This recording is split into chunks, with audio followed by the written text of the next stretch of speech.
Okay, good afternoon, everyone. It is noon, and so we are going to go ahead and get started. I want to thank everyone for joining us today with for our foot and mouth disease webinar that we're doing and hosting with Iowa Department of Ag and Land Stewardship.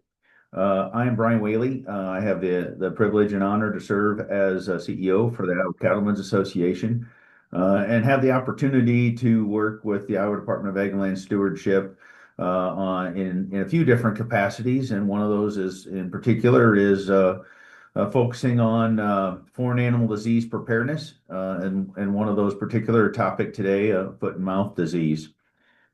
Just a couple housekeeping items as you see on the screen. Everybody's going to be on mute throughout the webinar just so we can keep the static and everything down. If you have a question, please submit that through the chat box to the host, which will be at Iowa Cattlemen's Association. Um, and then we'll get those questions answered at the end. We'll collect those and go through those. And we'll try to respond to as many of those as possible. We are recording this for available for later viewing that we'll be using and posting as well. So as we get started today, just a reminder, one of the components of our mission is really education. And that's education for our producer members that are out throughout the state, whether that's an awareness of current industry topics, updated information, could be new technology or new research that's out there, or as we're going to talk about today, foreign animal disease preparedness. The Iowa Cattlemen's Association for the past few years has really advocated for the continued funding and increased funding, whether that's for vaccines or whether that's on the foreign animal disease preparedness with equipment, but for the Iowa Department of Ag and Land Stewardship budget to make sure that they have the ability to respond to a situation when that situation happens or if it ever happens. We've seen that and the work that they've done in their response with the high path avian influenza in that situation. And so we've been fortunate on the cattle side not to have some of those situations occur. But if or when that ever happens, we want them to be prepared. And that's something we've been focused on as a part of our work and advocating and making sure that our producers are going to be taken care of if or when that time comes about. And you need to be the Iowa Department of Ag and Land Stewardship is one of the leading states and at the forefront of this foreign animal disease preparedness topic. And today we're happy to have Dr. Jeff Kaisand and Dr. Katie Rumsey to facilitate the conversation today and to share a little bit. I think they'll start off with some of their slides. They'll talk about just some general foreign animal disease preparedness topics and then get into the conversation about foot and mouth disease and some of the things that they're learning, they're seeing, and how they're preparing and working with associations like the Iowa Cattlemen's Associations to make sure that we're all communicating and working hand in hand. We have a great partnership with our Department of Ag and Land Stewardship, and I thank them for that strong partnership and their communication and work with us through not only this topic, but many other things that come up within the cattle industry. So at this time, I'm going to turn it over to Dr. Jeff Kaisand. He's going to start the conversation today. And I'm happy to have both him and Dr. Katie Rumsey with us to present. So Dr. Kaisand, thank you for being with us today. I will have you guys Thank you, Brian. on the screen.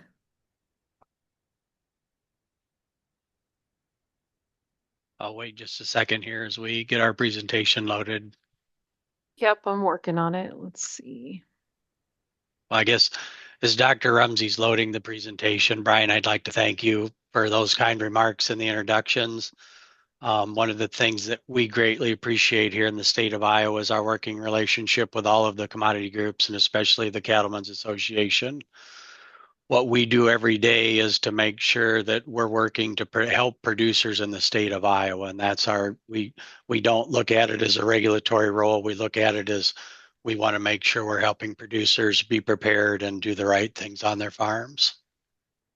So again, We appreciate the opportunity today to be able to present and partner with the Iowa Cattlemen's Association in presenting this webinar for an Animal Disease 101. Next slide. One too many, sorry.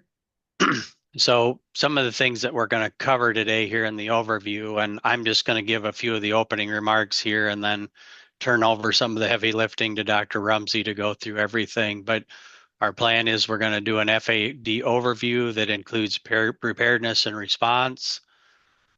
One of the things that we're going to cover and is going to come out in several places is premise IDs. And this is one of the key points that I want to make sure everybody follows and listens to, that we hear when we talk to producers about premise IDs. We understand the concerns of confidentiality. We've done several things in the past several years in changing Iowa code to give us more protection in protecting those premise IDs, that information that we get with them. But the key piece in a foreign animal disease outbreak is probably one of the strongest pieces in the backbone of the skeleton is the premise IDs. Everything revolves around it. So as we go through this today, please take note of the importance of premise IDs and why we need them, and it's to help producers. It's not because we want the information just to have it. We need it to be able to help producers. Then the last piece is an FMD overview, also preparedness response, and especially our vaccination plan and what we're doing today with that. Next slide. So one of the things, just like producers, every day when you're working on the farm, doing your chores, planning your activities, you're thinking about your farm or farms, where your animals are located, and what you're doing to protect the health of your individual herd. One of the things, or our most important job every day, is protecting the health of the whole herd of Iowa, the whole flock of Iowa. Our job is to protect the state of Iowa and all of the animals in it. Now, when we start talking about foreign animal diseases, introductions of foreign animal diseases, what becomes very difficult is sometimes what happens on an individual farm. If a farm's infected with a disease, that may involve depopulating that individual farm. And that's very difficult, extremely difficult for that individual producer. But what we're doing is protecting the rest of the health of the rest of the herd and the flock in the state of Iowa. So sometimes what we do on an individual farm, and we fully realize that's very difficult, but it's to protect the overall health of the herd and flock in Iowa. And one of the things that we continually encourage producers to make sure that they don't become that infected herd or flock when we have a foreign animal disease outbreak is make sure that you're doing good biosecurity every day. So whether your plan entails protecting yourself from endemic diseases coming onto your farm, but also making sure that that plan would include a starting point at least to protect your farm from becoming infected with a foreign animal disease, because the best thing that you can do is prevent yourself from becoming infected with a foreign animal disease and not be that farm that would have to be depopulated. Next slide. And why is that important? And why is the herd and flock in the state of Iowa so important? And I can assure you that there is not a day that goes by that we're not thinking about in some way planning for a foreign animal disease outbreak in the state of Iowa. We're number one in pigs, number one in eggs, number one in feeding cattle, number 7 in turkey production, number 9 in sheep and lambs, number 11 in dairy, number 13 in beef and cattle. And why are all those commodities here in the state of Iowa? Because we're number 1 in corn and number 2 in soybean production. So all of those things go hand in hand and is tremendous benefit to the state of Iowa. But when we talk about a foreign animal disease and trying to prevent the introduction, that's why it's also very important that we don't have devastating effect on the state of Iowa. Next slide. So this slide kind of gives a overview, and I'm sure most all of you are very well aware of where some of the key production areas are in the state of Iowa, but this slide demonstrates some of the numbers, or the numbers by county, of pigs, cattle, and the numbers, well, the numbers by county. So the important piece of this is just to remember that when we have an outbreak of a foreign animal disease, we start drawing control areas. We'll talk about that a little bit more here shortly.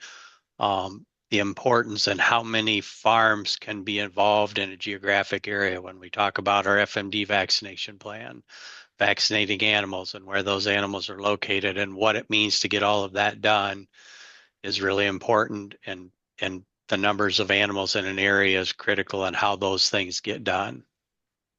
Next slide.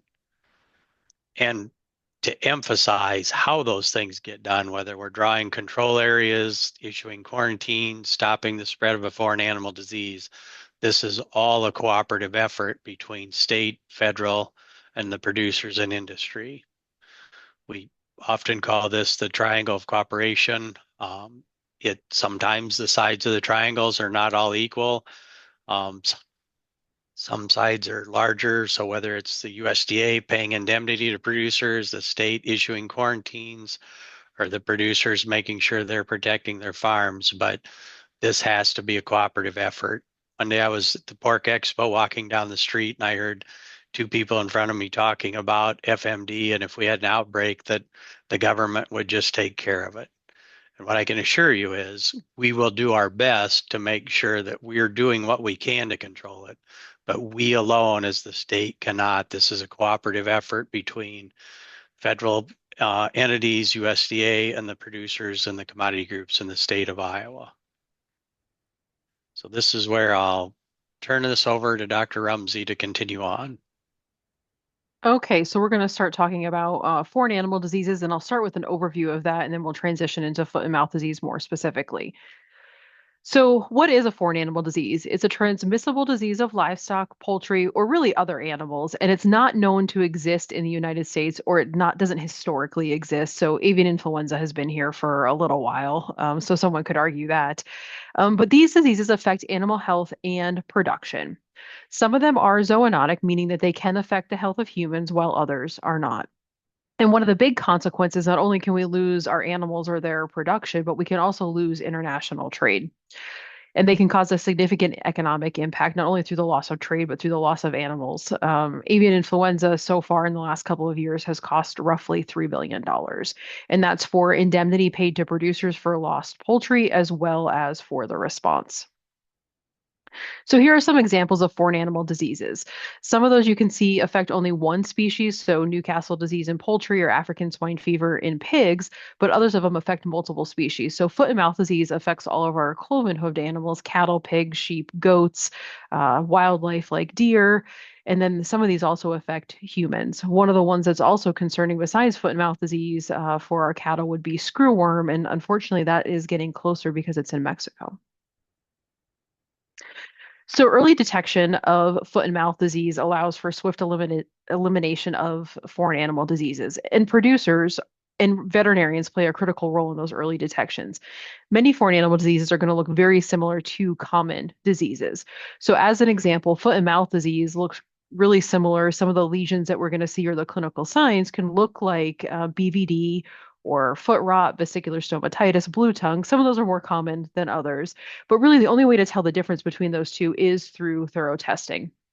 So if there is suspicion of a foreign animal disease, that needs to be reported to the state animal health official. So Dr. Kaisand, myself, or Dr. Stoll as the assistant state veterinarians, one of our district veterinarians, let IDALs know about that. Or the area veterinarian in charge, which for Iowa would be Dr. Petersburg with the USDA. Some things to look out for where you would have some concerns: if you have sudden unexplained death, especially if it's in high numbers, or a lot of your animals are sick, or unexplained abortions, blisters around the mouth or the nose, udder, hooves, unusual parasites, so unusual ticks, unusual maggots, we'd be concerned about that. And then neurologic disease, so staggering, falling, circling, head tilts, anything that's unusual like that and it's not explainable, make sure you give us a call and let us know about it. We would rather go investigate it and say that, oh, that's not a foreign animal disease than be the ones that miss it. So how does a foreign animal disease response work? So after a suspicion of a foreign animal disease is reported, IDALS will collaborate with the USDA to conduct investigation and collect samples. We'll send out a foreign animal disease diagnostician to the site, and this is a veterinarian that's specifically trained to look for and to get the appropriate samples. And they'll conduct an investigation and collect samples. They'll also verbally quarantine the farm. And so what that means is don't move animals on, don't move animals off, keep everything shut down until we get that confirmation of whether it's a foreign animal disease or that we get those negative results. Once we get confirmation of a foreign animal disease, then we're going to establish a control area. And I'll talk about that more in the next couple of slides. And early in the course of an outbreak, we're going to want to get rid of that disease. We're going to want to stamp that out. And that's typically through depopulation, disposal, cleaning, and disinfection. Those are all key crucial steps to stamping out the disease. However, as the disease goes on, the response may change and it may involve things such as vaccination. During the response, we're also going to conduct surveillance and try to figure out where else could this disease be. So a little bit more about a control area. All sites within a control area that have susceptible species, so for foot and mouth disease, that's going to be cattle, sheep, goats, and pigs, they're going to be quarantined. The center of a control area, which is that little white dot on the screen, is the infected farm. And around that, we're going to establish a 3-kilometer zone, and that's going to be the infected zone. Around that, for another 7 kilometers, is going to be the buffer zone. And that's going to be around that infected zone. So a control area is made up of 2 zones, the infected zone plus the buffer zone. And for foot and mouth disease, that's a minimum of 10 kilometers.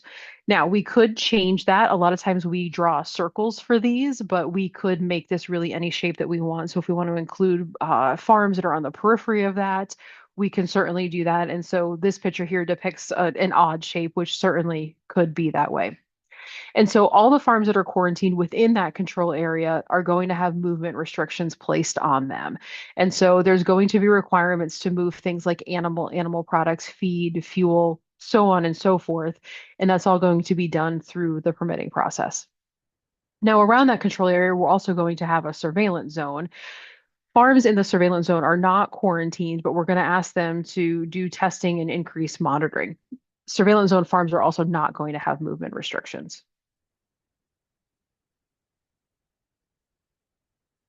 Okay.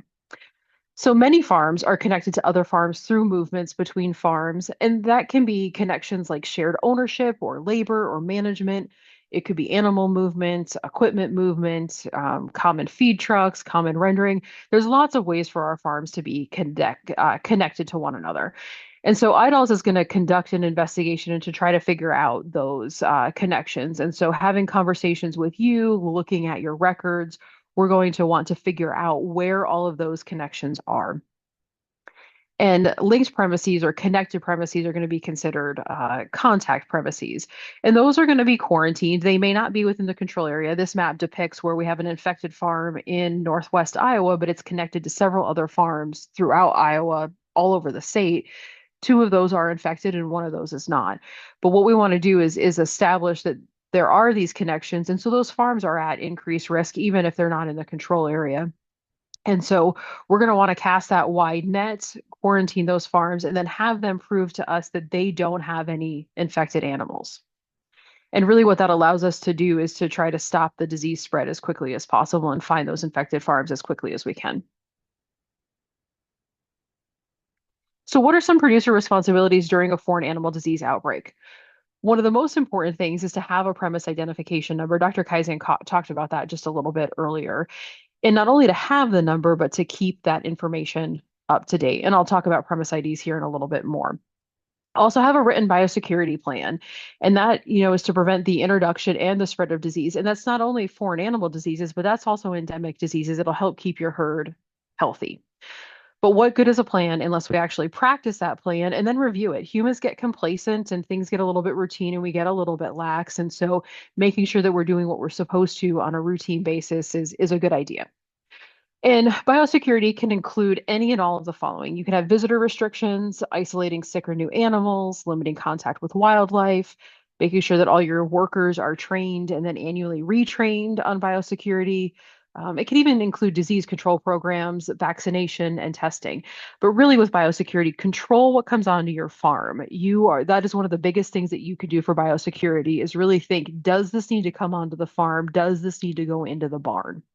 Control your destiny with that. And the other thing that you can do is have a written foreign animal disease response plan. And so think about things like if you had foot and mouth disease, how would you depopulate your cattle as quickly as possible? Now, remember that the depopulation method has to be an American Veterinary Medical Association approved method. And also think about how would you dispose of your cattle? We have to follow the regulations that are put forth for animal disposal by the Iowa Department of Natural Resources.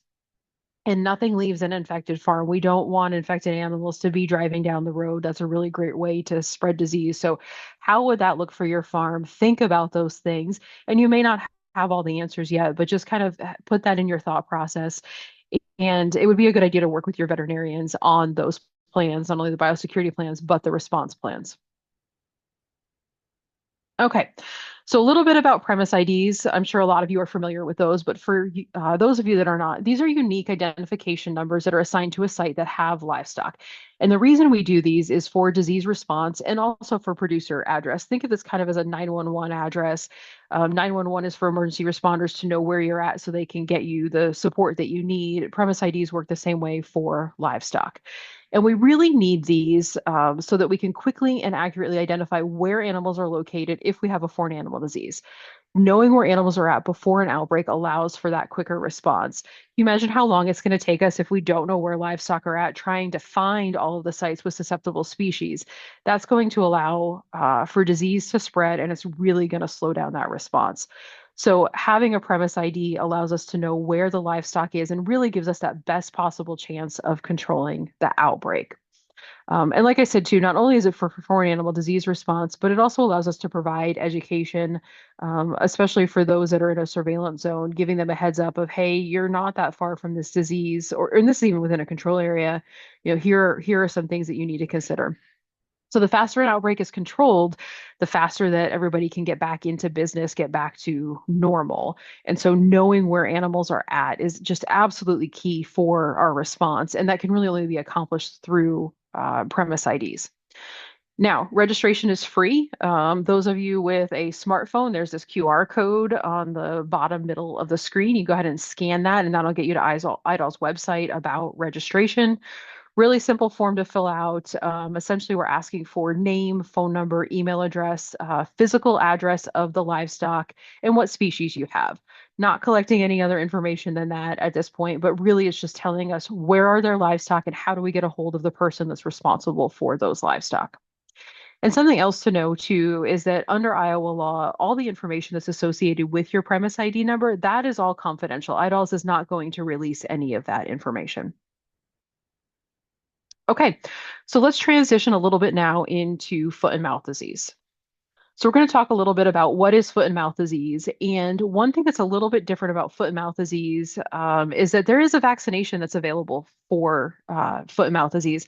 A lot of our foreign animal diseases, we don't have foot and mouth disease, or we don't have vaccination for that. And so we'll talk a little bit about the vaccine plan, why premise IDs are important, how it's going to work to request the vaccine, how we're going to utilize it, handle it. And then we're also going to be doing a foot and mouth disease vaccine exercise coming up this summer. So I'll talk a little bit more about that. Just a little bit of warning, there are pictures of some lesions that are a little bit graphic that are coming up. So just to warn anybody that maybe doesn't like looking at things like that. Okay. So foot and mouth disease, or FMD, is a severe, fast-spreading virus that affects cloven-hooved animals. So think cattle, sheep, pigs, and goats for our livestock, but it does also affect wildlife, deer. That's going to play a significant role here in Iowa, very likely. We have a fair amount of deer here, so that's something else that we'll have to take into consideration. Not all of our foreign animal diseases have a wildlife component, but that makes it harder to control. Horses are not susceptible to this, and that's one of those key indicators that if we have a farm with multiple species and we see all of the cloven hoof, two-toed animals that are affected but not the horses, that may key us into a suspicion of foot and mouth disease. There are 7 types and over 60 subtypes of FMD, and this is really important for response if we need to utilize vaccine. There isn't a whole lot of cross protection between the different types, and even the subtypes, there may not be a whole lot of cross protection. And so that means we have to really match the vaccine to the type of virus that we have. This is not a zoonotic disease, so there isn't a risk to human health. So that's one thing that we can makes it just a little bit better, but not much. The incubation period is anywhere from 2 to 14 days. And that's some animals are affected very quickly, some animals it takes longer. Part of that is the strain that they're affected with and almost how much virus that is introduced to them. Disease will last from 1 to 3 weeks, and almost all of our animals are going to be infected. Mortality is typically low in our healthy adult animals, but our younger animals can be pretty adversely affected. In younger animals, the virus tends to go to the heart and cause a myocarditis, and that's what causes their death. So like I said earlier, there is some susceptibility differences between species. So cattle are going to be the ones that are going to be the most severely affected. You're going to see some pretty severe clinical signs on them. So we call them an indicator host. They're the ones that we're going to see those lesions in first. Then you've got pigs. They don't really show clinical signs as badly as cattle, but they will show clinical signs. And one of the things that is not helpful with them is that they amplify or they make more virus, and they're really good at doing that. And then sheep can be a little bit problematic because if they show clinical signs, they could be very, very subtle. And so the disease could go undetected in them. And during that time where we don't know that they've got disease, they can be shedding that virus. So this virus is in all secretions and excretions for the animal. So think urine, saliva, feces, nasal discharge, droplets. So anything that comes out of that animal can contain the virus. The vesicles or the blisters that have these animals have contain tons and tons and tons of virus. Another thing that can make foot and mouth disease difficult is that it can be aerosolized and it can travel over 10 kilometers. So 10 kilometers is a little over 6 miles. That's a fairly good distance, but something that we have to keep into consideration when we're trying to control this disease. So animals can get it if they've got direct contact. Like I said, that fluid has a lot of viral particles in it. If they ingest infected animal parts, that's another way to do that. And then fomites. So think people, clothing, shoes, equipment, stuff can carry that virus. And so if I'm on an infected farm and I've got equipment that I've used and I haven't cleaned and disinfected it, I'm wearing the same clothes, the same shoes, I myself, everything that I'm wearing and that equipment, I go to another farm, that's how I can affect my other farm. And then it could also be found in meat products and then also milk that is not pasteurized by ultra high temperatures. So this virus will survive in the environment for several months, especially in moist, organic, rich materials or in low temperatures. One of the ways that we preserve viruses for studying is to freeze them. And so the cold temperatures, there's a misconception that cold temperatures will kill viruses, but they don't. It is luckily sensitive to a lot of our common disinfectants, so it's pretty easy to kill in the environment once we remove all of that organic material. But something to keep in mind, especially for cattle producers, is that it survives regular milk pasteurization, but is killed by ultra heat pasteurization. So if you're feeding milk to calves and it's only pasteurized by regular pasteurization, you could still be spreading the virus to them. Okay, some more pictures coming up. Clinical signs, things that you might see. Now, these pictures are pretty severe diseases. At first, you may not see things that are this severe, but these animals are not going to feel good. They're going to have a fever. They're not going to be active. Their milk production is going to drop down. They're going to be lame. They're not going to want to walk to food. Their feet are going to hurt. This hoof picture here with you can see that white line, that's a blanched coronary band. It gets pretty darn white and can become a little bit obvious there. These animals will also drool a lot and they may grind their teeth or smack their lips, and that's because of the lesions, those vesicles or erosions that are in their mouth.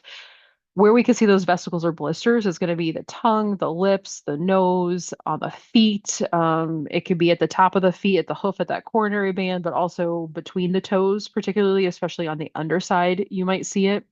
Also the udder. So if you've got a cow that's nursing a calf and she has these lesions, she is going to be painful and she's not going to allow that.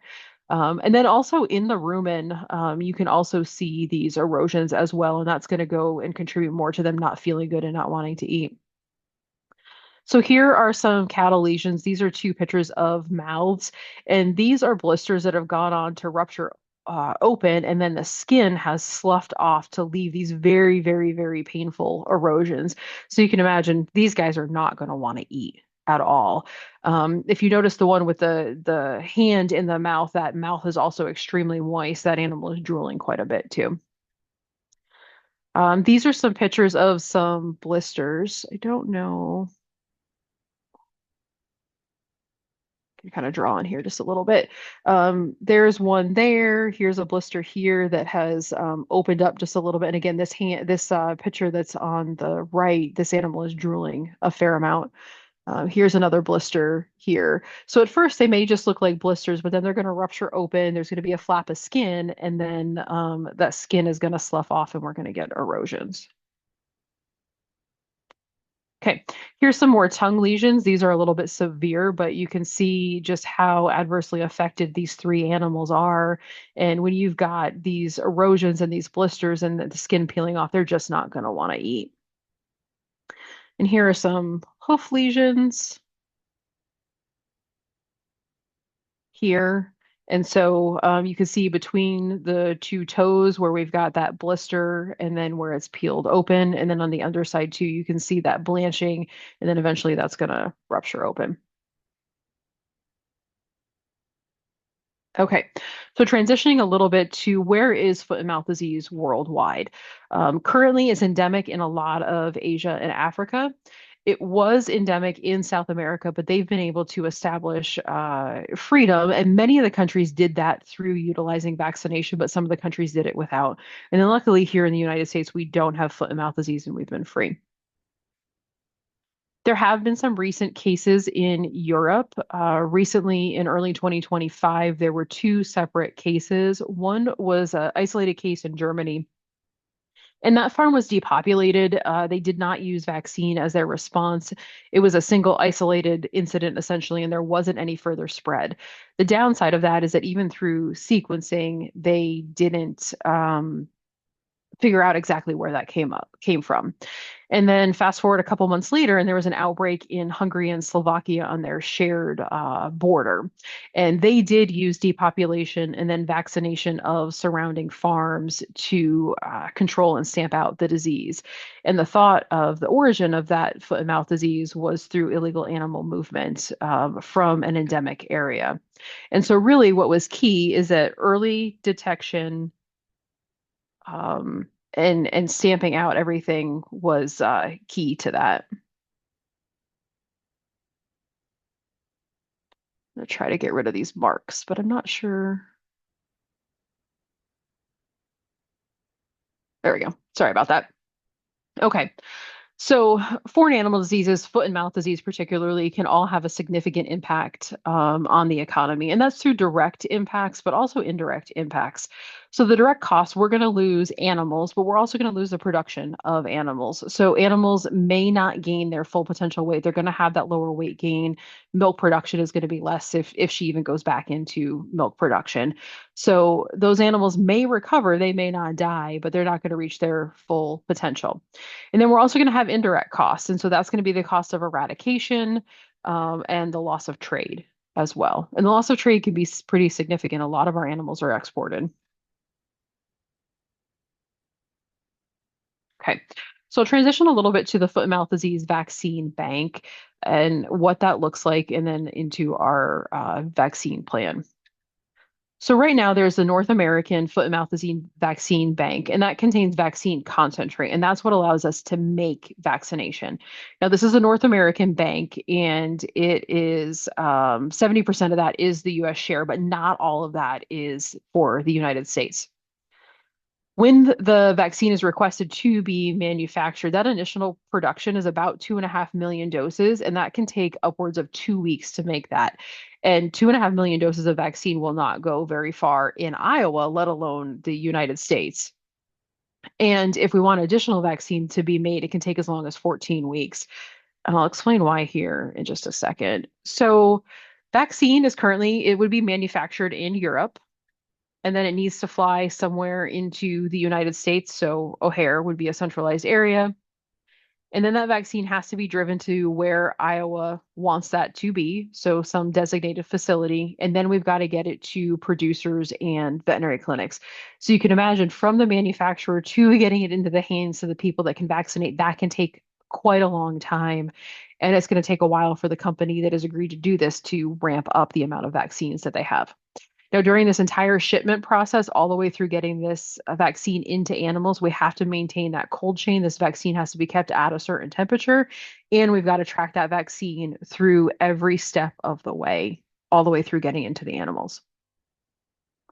Now, on the horizon, we have a foot and mouth vaccine that will be in the United States. So the 2018 Farm Bill allowed for the establishment of the North American or the National Animal Vaccine and Veterinary Countermeasures Bank. And part of that is to have vaccines to have foot and mouth disease, FMD vaccines stocked in the United States. We'll have multiple strains that are available, and that will increase our availability and our readiness and will speed up that process. Now, getting this is all underway. It's roughly a $25 million endeavor. It is not ready to go yet at this point, but we're getting there with it. The vaccine that's on the shelf is supposed to have at least a 10-year shelf life, and it will be what we call DIVA compatible, meaning that we can tell the difference between infected animals and ones that are naturally infected through testing. And that's going to be very important if we get the disease and start to vaccinate. Okay. So part of the FMD response plan is vaccination. And so back in 2020, IDOLS developed an FMD response plan, and part of that is a vaccine plan. And since then, we've been working on various projects that are related to foot and mouth disease, and then we'll have one coming up this summer. So Iowa's FMD vaccine plan calls for the establishment of a vaccine advisory committee, and that will consist of producer associations, veterinarians, IDOLS, USDA, and then experts at Iowa State University. We're very lucky to have that university within Iowa that contains a lot of experts, not only the lab, but disease experts, cattle veterinarians, and so on. So we're going to lean on that. And the intent of this committee is to create an outline of a vaccine response plan before the outbreak. So what do we think that we want to do before this outbreak happens? They're supposed to use scientific information to form a consensus on what are the priorities for vaccination. So where are we going to vaccinate? How big is that vaccine zone going to be? What species are we going to vaccinate? Where are those priorities? Because if we're only going to get a handful of doses to begin with, where are we going to start? And then how are we going to expand that response? And so this committee will also make recommendations during the outbreak and provide some input. During the outbreak, there is going to be the policy group that is going to decide, yes, we need to vaccinate and make the final decision on where and when vaccines occur. So this is a group that consists of, at minimum, the state veterinarian, the deputy secretary of ag, the USDA area veterinarian in charge, and the incident commander that's leading the disease response. And they're going to determine, one, that vaccine is needed, and then again, where the vaccine zone is and the species priority. They're going to determine the quantity of vaccine. They're going to look at the need for that vaccine and make the request based on that. But chances are we're not going to get anywhere near the vaccine that we need to begin with, and it may take some time to get that vaccine.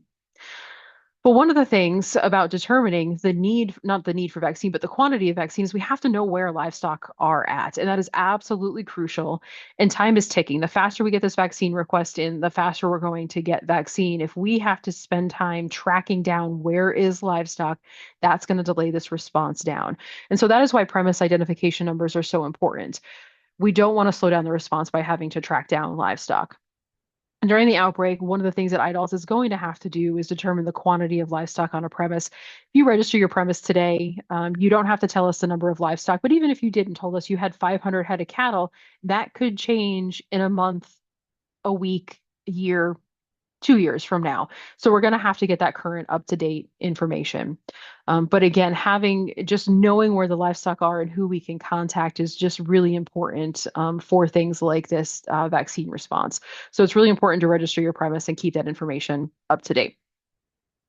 So after IDALS and this policy group has determined that, yes, we need vaccine, they're going to submit a written request, and that's going to justify the need for the vaccine and also the plan to implement that vaccine.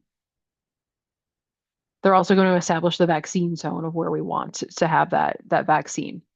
Now, each site that is vaccinating animals has to create a herd plan, and that's going to say these are the animals that are going to be vaccinated, and this is who's doing that. And that is written between the producer and their veterinarian. That accredited veterinarian has to sign off on that plan.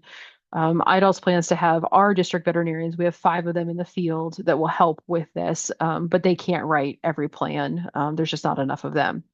And so sites have to be prepared to receive the vaccine and to keep it cold. They have to maintain that cold chain and to administer that vaccine. That also includes tagging of animals and record keeping. And so this is not going to be a fast process like it is when you normally vaccinate your animals. It's going to be a little bit slower than that. Now, early in that outbreak, like I said, just because we request the vaccine doesn't mean that we're going to get everything that we need. And so part of the policy group's job is to make sure they're monitoring the outbreak and adjusting the plan as we need it. Okay. So the current plan calls for distribution in a couple of different ways, and we drafted this almost 6 years ago, and right now it contains a lot of different options, and we're leaning towards using one option over several of these other ones pretty heavily. So we could work with the Iowa Department of Health and Human Services. They have cold storage. They distribute vaccination out throughout Iowa, and they're practice at that. Homeland Security could help us gather the resources and help with distribution. They could help with finding storage locations, getting coolers, getting the manpower for that, but they're not normally in the business of vaccine distribution. And then the other thing is working with a vaccine distributor. And so what we did is back in 2021, we conducted an exercise using a vaccine distributor. They do this day in and day out. This is what their normal job is. They know how to have a lot of vaccine and pick out what is requested and send it to a specific location, keep that cold chain while it's being shipped, and track all of that. And so with that exercise that we did, the distributor received the vaccine. They picked the appropriate amount of vaccine and shipped it to designated locations, which was a bunch of vet clinics in Iowa. And part of that exercise was to make sure that cold chain was maintained. And so temperature monitors were put in with the vaccine to make sure that it stayed cold and everything was tracked throughout that exercise. And it was really successful. And that's really something that we're going to leverage with our exercise. And if we do get a foot and mouth disease outbreak, is to use a distributor. Use the people that do this day in and day out and have those procedures in place. So things that we need to consider when we get FMD vaccine is trying not to minimize waste. These vaccines come in 100-dose vials, and so not all farms need quantities of 100, 200, 300, 400. And so part of this is how do we repackage that vaccine so there's not an excessive amount on the farm. And then we also have to consider there may be a little bit left over. So how do we not, or how do we go about disposing of that vaccine? Because we don't want anything leaving those farms, because that could create a biosecurity concern.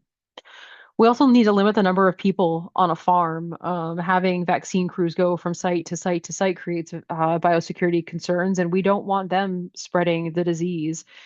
And most sites are everybody's vaccinating their animals on a routine basis, and they've got their procedures that are in place. And so utilizing those is going to be really helpful. We also have to prevent cross-contamination, distribute ear tags at the same time as vaccination. The last thing we want is for you to get vaccine, but not be able to give it because you don't have ear tags. And so those are some of the things that we have to consider when we're putting together this plan. So IDAL's responsibilities for vaccination. One is requesting it based on the characteristics. So we've got to analyze the outbreak, figure out where livestock are, and request that vaccine. And then we have to coordinate receipt of the vaccine. So USDA says, well, you tell us where you want it to ship it to. Our plan is to use the vaccine distributor. We also have to look at the priorities of vaccine. So what species are we going to vaccinate first, second, third? Where are we going to vaccinate? We're also going to have to work with that vaccine distributor to coordinate the distribution of the vaccine. So we're going to have to give them those specific locations. We're also going to have to make sure that where they ship it to has the ability to actually have cold storage. We don't want to ship it to someplace that doesn't have the ability to refrigerate it and keep it cold. We'll also ensure that tracking is in place and that vaccines are used appropriately, that someone's not going to receive the vaccine and then not use it and just hold on to it.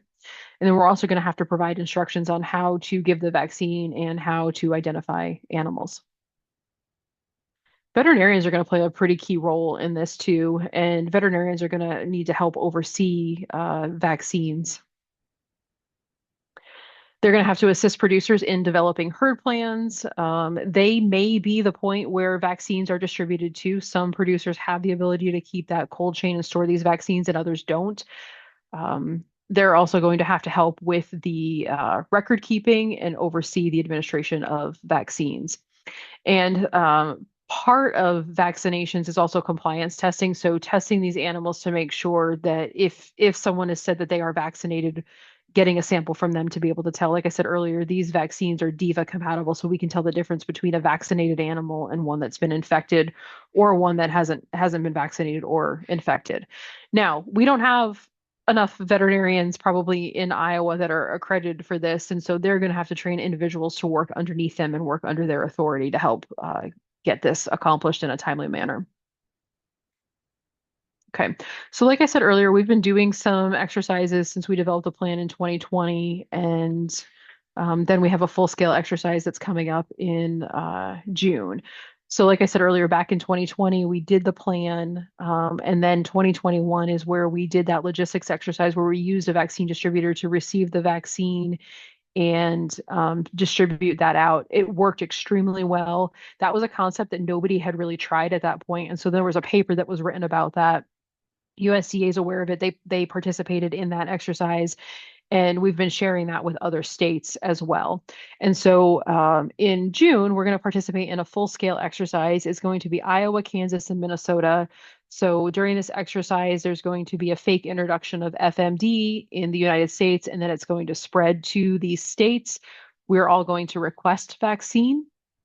And then Iowa and Kansas are going to use the vaccine distributor. We're actually going to use the same vaccine distributor. We've been working with them on the plan. Minnesota is going to use their diagnostic lab, but receive vaccine and then get it out to producers and then simulate vaccination in the field. We're going to be using a swine farm and then a feedlot as well, and pretend to vaccinate a small number of animals with that.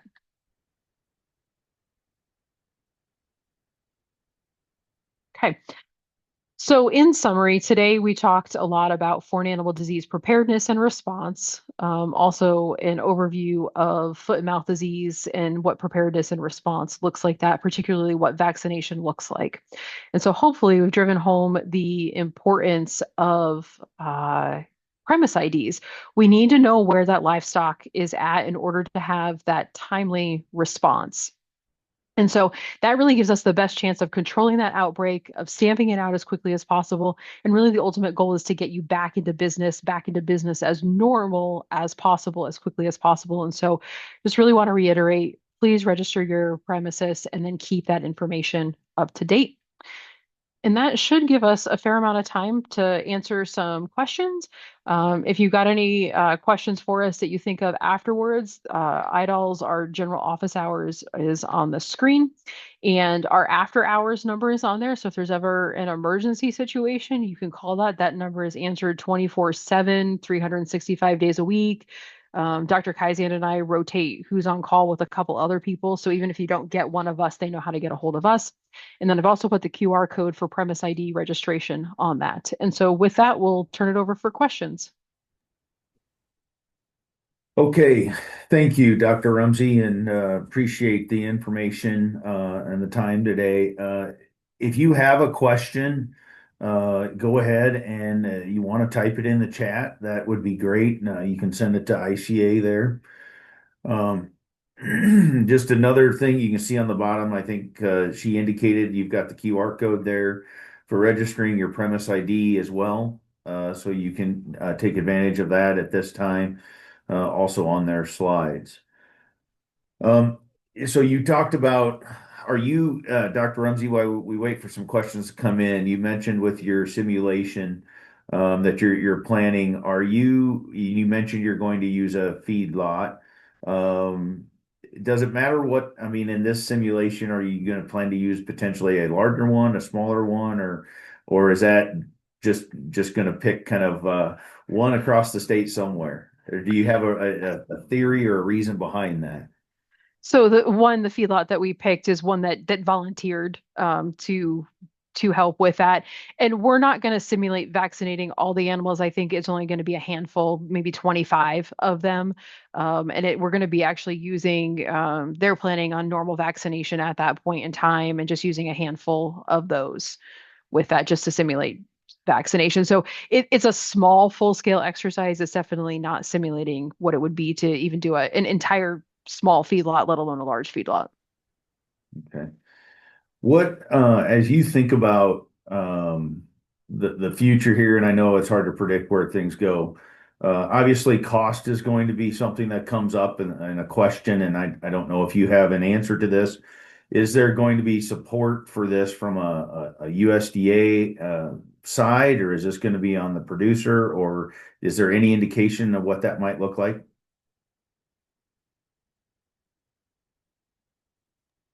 Thinking I'll let Dr. I- Kaisand chime Sure. in on that and talk a little bit. I was taking a minute to get off mute there. So Brian, I guess what, at least in the past, and we absolutely cannot speak for USDA, but we continue to encourage them that there also will need to be funding in our discussions for FMD plan and having veterinarians work with producers. We continue to encourage them that there needs to be money set aside for that. In some, currently with High Path, there is money provided both, to states to help support what work they're doing in the outbreak. Producers are paid indemnity by the USDA. They're also paid for depopulation, cleaning, and disinfection of the facilities. But so to answer, I mean, USDA could only answer that question fully, but we encourage them on a regular basis that there needs to be money to help with the program during foreign animal disease outbreak. Now, maybe one thing to mention, I mean, producers are never, at least what we've seen so far, I mean, there's indemnity, cleaning and disinfection, money for that does not make producers whole on the loss of production. So, but there is money allowed for those things currently, but USDA would be the ones to answer that directly. Thank you. Yes, that was a question that came up, so I just wanted to make sure we touched on that. If you have any other questions, go ahead and you can put them in the chat, put them to ICA there if you have any. Right now, I know as we've talked about some of the things that and from an Iowa Cattlemen's Association standpoint, even beyond the work that we do in partnership, and you saw on one of the teams they had a producer association there. We also internally have in the last few years looked at our communication plan, what that would look like out to our members as well, and have revised that and probably we did that right after I was here or started, so about 2 years ago, and probably would not hurt for us to pull that out and to revise that again and to look at that as well. Brian, can you hear me? Yes, is someone talking? Yeah, this is Jennifer Carrico. The chat is disabled, so it's hard to. Oh, it's not. Okay, sorry. Yeah. Can I just ask my question? Sure, go ahead. Okay, can you explain how long it takes to determine the foot and mouth disease type and then make sure the vaccine matches and how many different vaccines for foot and mouth disease are available? So I guess I can start. So I'm sure, especially, the first case or cases in the United States, USDA is going to really expedite the process. So we can, when those, as Dr. Rumsey mentioned, when samples are collected at the farm, our first resource is ISU Variant Diagnostic Lab. So they can run a PCR on them. And then that sample has to go to the confirmatory lab, which is Plum Island today. And then as they move to Manhattan to NBAF, but it's going to take 24, 48 hours, maybe a little bit longer to make sure that sequence could be 72 hours, but I'm sure it's going to be expedited as quickly as possible. I can't fully answer the different serotypes. There's 7 different serotypes, the AOS, South American 3 types, and there's little to no cross reaction. So each one of those serotypes needs a vaccine, but I can't tell you exactly how many there are, but it has to be serotype specific for the most part. And I'll add to that. My understanding is that some of the serotypes are way more prevalent around the world than others, and so there's vaccine quantities are based on that as well. And like Dr. Kaisand said, it's not going to be an immediate sequence, but luckily here in Iowa, at least, we've got Iowa State, we've got NVSL all right up in Ames, and then as things transition to Manhattan, Kansas, it's not far for samples to get to those labs, even if we have to drive them. They could be flown if we needed to as well. And so all of that process will get expedited very, very quickly. We're not halfway across the country where, it takes a plane ride or a car or UPS or FedEx or however they're being sent. But if we have that detection of FMD, or even if we really think that samples are very consistent with that, one of the things that happens is that samples go to Iowa State, but they also go to the USDA lab, either NVSL or Plum Island or NBAF in Kansas, and we get them there as quickly as possible. If we really thought this was foot and mouth disease, we could get a plane and get them there pretty quick. So the diagnosis can happen relatively quickly, and then they'll work on sequencing as quickly as they can. Okay. It's Dr. Rums. Go So ahead. I just gonna say, Brian, I think something everybody should think about in the timeline and Dr. Rumsey, she went through it, mentioned one of our first jobs is to figure out the number of doses of vaccine we have to order. And if we draw a circle or we draw some type of a shape for an area that's the vaccination zone, we have to order the number of doses for that. And so once we figure that out, so if it takes us, and the reason I'm mentioning it here is the time frame to get the serotype back and know which vaccine to order, but it probably won't be our limiting factor, but figuring out where all the farms are, the number of doses to order is going to be critical. And that's why the Prem ID is so critical, that we draw the zone, then we can call the producers in that area and say, how many animals do you have on hand right now, so we can order the number of doses. Because then once the doses are ordered, as mentioned, it's sitting in another country. It's not sitting in the United States, and it's sitting as an adjuvant or a cake, or it's in a cake form. It's dried, so it has to have an oil adjuvant added to it. And then it has to be brought to the United States, has to be distributed. And that's why we want to use a distributor, so it's as efficient as possible. But then once you get it here and get it in the producer's hands, if you determine that vaccination area, not everybody's going to get them vaccinated on day one. It's going to take days to weeks. We've estimated probably at least several weeks to get all the animals vaccinated in an area. So if you start adding all those time frames up, and animals, once you vaccinate them, they're not immune immediately. So if you figure 10 days to get immunity, you're several weeks, could be months, a couple months down the road before we start having active immunity in animals. So that's a key piece. And that's why, again, stressing back to that, we need to know where the farms are, so that does not hold us up in any way, shape, or form. And I'd like to add to that too, that vaccines is one of the tools that we have, and we're lucky that we have it with FMD to help stamp out the disease. But really, the key is absolutely prevention, control what comes onto your farm. And that way, if you don't have it, then you're not having to worry about that. And so prevention is absolutely key. Okay, if you have a question, you click on the new chat tab. If you have that will help facilitate that question to us.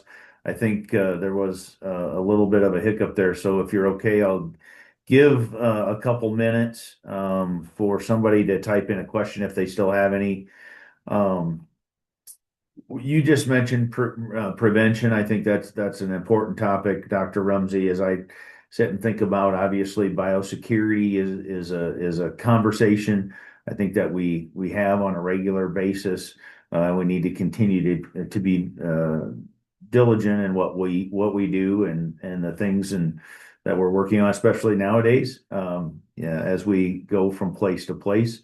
I know a lot of us will be going to different potential bull sales or facilities and those things as well. So, um,